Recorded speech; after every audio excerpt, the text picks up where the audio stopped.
Dating back to the original dietary goals for the United States in 1977, the so-called McGovern Report, leading nutrition scientists were not only calling for a reduction in meat and other sources of saturated fat and cholesterol like dairy and eggs, but also sugar. The goal was to reduce America's sugar intake down to no more than 10% of the daily diet.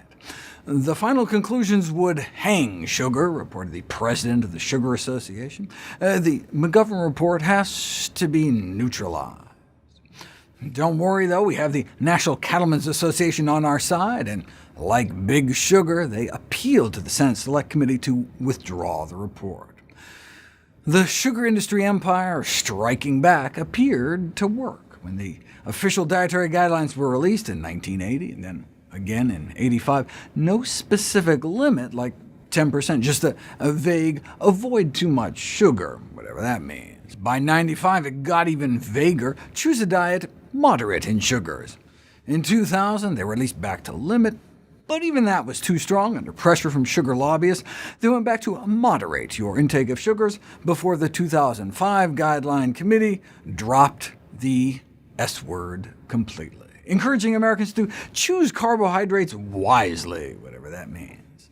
If only there were some kind of dietary guidelines committee that could give us guidance. The Sugar Association expressed optimism about that 2005 committee.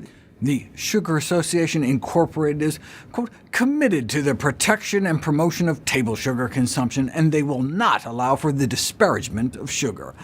And they're not kidding. In 2003, the World Health Organization released a report, Diet, Nutrition, and the Prevention of Chronic Disease, which for the first time since the McGovern Report called for a reduction in sugar intake to under 10%.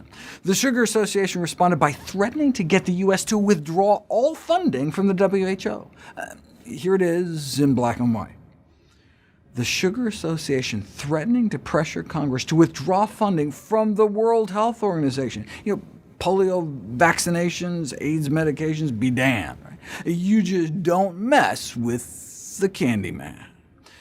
The threat was described as tantamount to blackmail and worse than any pressure they had experienced from Big Tobacco. But now, 15 years later, and 40 years after the first proposed McGovern report, the current 2015 to 2020 dietary guidelines lay out as a key recommendation the 10% limit, currently exceeded by every age bracket in the United States, starting at age 1, with adolescents averaging 87 grams of sugar a day, meaning the average teen is effectively eating 29 sugar packets a day. The Sugar Association describes the 10% limit as extremely low. Only like up to a dozen spoonfuls a day. But of course, there's no dietary requirement for added sugar at all, and every single calorie we get from added sugar is a wasted opportunity to get calories from sources that actually provide nutrition.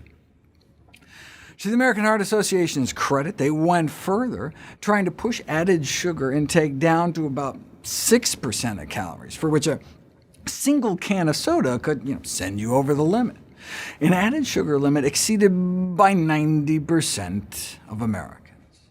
In 2017, the American Heart Association released their guidelines for children, recommending they get no more than about 6 teaspoons per day, which means there's nearly 100 cereals on the U.S. market for which a single serving exceeded the entire recommended daily limit.